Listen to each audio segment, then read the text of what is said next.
Hello friends, welcome to target UPSC with Nishan. आप सबका मेरे चैनल पर स्वागत है और आपका बहुत बहुत धन्यवाद कि आपने चैनल को सब्सक्राइब किया और अपना कीमती समय निकाल रहे हैं। और जो चैनल को सब्सक्राइब नहीं किए हैं वे दर्शक सब्सक्राइब कर लें ताकि नोटिफिकेशन आप तक पहुंचती रहे। तो आज हम इस वीडियो में एक बहुत बेसिक और महत्वपूर्ण जानकारी की चर्चा करेंगे। तो यूपीएससी की तैयारी करने वाले जो छात्र होते हैं या जो पढ़े लिखे लोग होते हैं, एक उनमें रुचि होती है कि हमारे देश में जो जिलाधिकारी होते हैं, कलेक्टर, इनका चयन कैसे होता है। और अगर उनको पता है कि उनका चयन यूपीएससी के थ्रू एक एग्जाम कंडक्ट होता है, इसके बाद जो उस एग्जाम में क्वालिफाई होते हैं, रैंक के हिसाब से उनको प्रॉपर सर्विस दी जाती है। तो ये नहीं पता उनको कि आईएएस बनने के बाद आपको कैसे जिला का कलेक्टर बनाया जाता है, कितना टाइम लगता है उसमें। इन सब पर आज मैं बात करने का सोचा हूं। तो बेसिक संक्षेप में मैं आपको बताऊं कि यूपीएससी जो होती है तो अपना एग्जाम कंडक्ट कराती है 3 चरणों में, प्रीलिम्स, मेंस और इंटरव्यू। और उसकी फाइनल लिस्ट जो होती है उसमें लगभग 700 से 800 पोस्ट होती हैं। उतने लोगों को क्वालिफाई किया जाता है, अंतिम चयन उनका होता है। इसके बाद उनको उनके रैंक के हिसाब से जितना उनका प्रदर्शन होता है अंकों का, उनको सर्विस अलॉट की जाती है। और सर्विस यूपीएससी में 23 सर्विसें होती हैं, जिसमें टॉप मोस्ट सर्विस मानी जाती है, सबसे अच्छी सर्विस आईएएस की सर्विस, इंडियन एडमिनिस्ट्रेटिव सर्विस। तो उसकी 2012 के बाद से 180 पोस्ट आईएएस की होती हैं। कुल 1000 के करीब, लगभग, कम या ज्यादा 100-200 इधर उधर होता है। उसमें लगभग 180 पोस्ट आईएएस की होती हैं। तो 180 रैंक तक के लोगों को आईएएस मिलता है। उनमें अलग अलग क्राइटेरिया है। तो जो जनरल के हैं, जनरल की मेरिट में ईडब्ल्यूएस आने के बाद 40% सीट जनरल की बची है, तो उसमें 75 रैंक तक जनरल को आईएएस मिलता है। बाकी फिर अन्य कैटेगरीज में रिजर्वेशन के हिसाब से रैंक ऊपर नीचे होती रहती है। तो टोटल 180 जो कैंडिडेट है उनको आईएएस अफसर बनने का मौका मिलता है। तो जब वो आईएएस अफसर बन जाते हैं, इसके बाद उनकी नियुक्ति पत्र आता है उनका डीओपीटी की तरफ से, भारत सरकार का जो कार्मिक एवं प्रशिक्षण मंत्रालय है। इसके बाद उनको ट्रेनिंग के लिए जाना होता है। तो ट्रेनिंग कहाँ होती है, कैसे होती है, फिर कैसे उनकी पोस्टिंग होती है, इस पर बेसिक से बताएंगे। तो ट्रेनिंग के लिए आपको उत्तराखंड में मसूरी में एक जगह है, लाल बहादुर शास्त्री प्रशासनिक अकादमी, वहां जाना होता है। और ट्रेनिंग में जो यूपीएससी के 23 सर्विस के जो सिलेक्टेड कैंडिडेट हैं, जितनी भी पोस्ट आई है, मान लीजिए 2021 में जो एग्जाम हुआ उसमें 1000 पोस्ट आई है, तो 1000 जो सिलेक्टेड कैंडिडेट हैं सब के सब बेसिक ट्रेनिंग करने मसूरी जाएंगे, जिसे लाल बहादुर शास्त्री प्रशासनिक अकादमी, लवासना भी कहते हैं। वहां इनकी बेसिक ट्रेनिंग होगी। तो 3 महीना इनकी जो बेसिक ट्रेनिंग होगी एकेडमी के अंदर, तो सभी आईएएस अफसर शामिल होंगे। इसमें कुछ खास एक्टिविटीज कराई जाती हैं इसमें। तो उस एक्टिविटीज में है कि सबसे पहले इनका जो फाउंडेशन कोर्स 3 महीना का होता है, जिसमें सभी कैंडिडेट होते हैं। तो उसमें आपको शारीरिक और मानसिक दोनों श्रम कराने के लिए आपको हिमालय ट्रैकिंग पर भेजा जाता है। और एक वहाँ जो ट्रेनिंग दी जाती है उसमें एक डेस्क बनाया जाता है, हर राज्य का अपना अपना, चूंकि हर राज्य के सदस्य वहां शामिल होते हैं, प्रतिनिधित्व उनका होता है। तो हर राज्य की जो कला संस्कृति है, वहाँ की विधाएं हैं, परंपराएं हैं, वहाँ मनाने से एक दूसरे कैंडिडेट जो होते हैं अन्य राज्य के, उससे परिचित होते हैं और समरसता बढ़ता है, भाईचारा बढ़ता है। तो इस तरीके से ये डेज मनाए जाते हैं। और जो कल्चरल एक्टिविटीज होती हैं वो अफसरों को जिस राज्य में उनकी पोस्टिंग होती है, मान लीजिए अगर महाराष्ट्र दिवस मनाया जा रहा है और कोई राष्ट्र एमपी का कैंडिडेट है, तो महाराष्ट्र में उसकी जब पोस्टिंग होगी तो वो महाराष्ट्र से संबंधित संस्कृति या उसकी सामाजिक धरोहर, कला के बारे में नहीं जान रहा है, वहां के लोगों का कल्चर, तो ट्रेनिंग के दौरान उसको बहुत बेसिक सा प्रशिक्षण ये सांस्कृतिक गतिविधियों के थ्रू दिया जाता है। तो जैसे सिविल सर्विस के सभी अभ्यर्थी उसमें पार्टिसिपेट करते हैं। तो ये हो गई।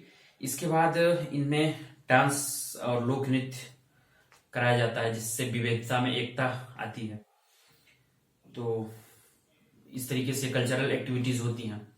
जब 3 महीना पूरा हो जाता है, उसी 3 महीने के दौरान आपको 7 दिन विलेज टूर पर भेजा जाता है। गांव में जाते हैं आप, सुदूर गांव में अधिकारियों को भेजा जाता है।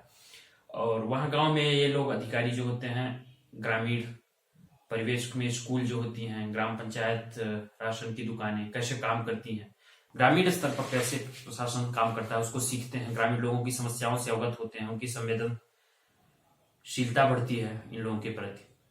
तो 7 दिन का ये पार्ट होता है। इसके बाद अन्य अफसर जो होते हैं 23 सेवाओं के, वो अपने अपने चले जाते हैं एकेडमीज में। जैसे आईपीएस के लिए सरदार वल्लभ भाई पटेल पुलिस अकादमी है हैदराबाद में, वहां चले जाते हैं आईपीएस अफसर। जो आईएएस अफसर हैं वो लबासना में ही रह जाते हैं, मसूरी में ही। राजस्व सेवा के जो रेवेन्यू सर्विस के अधिकारी होते हैं वो फरीदाबाद में उनका ट्रेनिंग संस्थान है, वहां चले जाते हैं। डिफेंस अकाउंट के, सिविल अकाउंट के, अन्य सर्विस मिला में जो उनकी सर्विसेज हैं, मतलब एकेडमीज हैं, वहां चले जाते हैं। दानिप्स के जो अधिकारी होते हैं दिल्ली अंडमान निकोबार पुलिस सर्विस के या सिविल सर्विस के, वो उनकी दिल्ली में ट्रेनिंग जो होती है वहां वो चले जाते हैं। यानी अन्य सर्विस के जो लोग हैं अपनी अपनी संस्थाओं में चले जाते हैं। अब जो आईएएस अफसर होते हैं फिर इनकी प्रोफेशनल ट्रेनिंग शुरू होती है।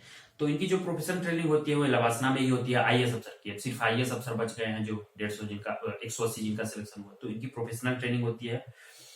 तो प्रोफेशनल ट्रेनिंग में इनको इनकी क्लासेस चलती हैं, गवर्नेंस की, एडमिनिस्ट्रेशन की क्लासेस दी जाती हैं। भाई हम यूपीएससी का एग्जाम तो देके सेलेक्ट हो गए हैं, लेकिन बेसिक जो हमको प्रशासन की समझ होनी चाहिए वो वहाँ ट्रेनिंग में आपको सिखाया जाता है।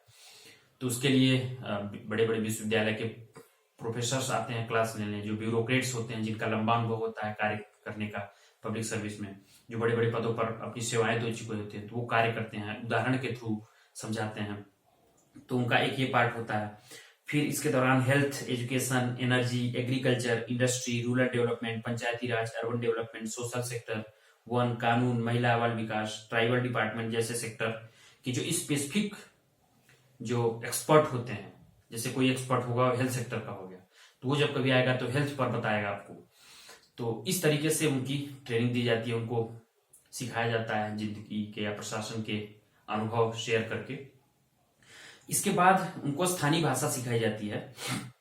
जब आप आईएएस हो जाएंगे तो आपको एक कैडर मिलेगा, तो कैडर पर अलग से वीडियो मैं कभी बनाऊंगा। कैडर ये होता है कि आपको अपनी जिंदगी का अधिकांश हिस्सा जो होगा वहां उस कैडर में जो इलाट होगा आपको सेवा देनी होगी। जैसे आप मध्य प्रदेश के हैं और आपको अगर मध्य प्रदेश मिल गया तो ठीक है, अगर आपको उत्तर प्रदेश कैडर मिला तो आपको अपनी जिंदगी का अधिकांश भाग उत्तर प्रदेश में सेवाएं देंगे, आप वहीं व्यतीत करना पड़ेगा। तो आप यूपी कैडर के अधिकारी माने जाएंगे। इसके बाद आपको अगर डेपुटेशन पर आना होगा तो आप केंद्र में काम कर सकते हैं, अन्य राज्यों में भी अपने मनचाहे राज्य में काम कर सकते हैं। तो उसके लिए मैं किसी दिन अलग से वीडियो बनाऊंगा। तो ये आपके कैडर हो गया। तो आपका मान लीजिए कि आप एमपी के हैं और आपको कैडर मिल गया है महाराष्ट्र और आपको मराठी नहीं आती है, तो आपको प्रशासन चलाने में दिक्कत होगी। भाई भाषा संचार का माध्यम है, कम्युनिकेशन और संवाद के बिना तो प्रशासन नहीं चल सकता है। तो एक बेसिक समझ भाषा की दी जाती है आपको उस ट्रेनिंग के दौरान ही। जिस कैडर के आप होते हैं उसकी भाषा सिखाई जाती है ताकि आप उनकी जो लोकल ग्रामीण जनता है उनकी समस्याओं को समझ सके, उनको सुलझा सके, क्योंकि वो जो निरक्षर लोग होते हैं वो अपनी ग्रामीण भाषा में ही बोलेंगे। तो अगर आप उनकी भाषा से अवगत नहीं होंगे तो कम्युनिकेशन की वजह से आप समस्याओं के सुलझा नहीं पाएंगे।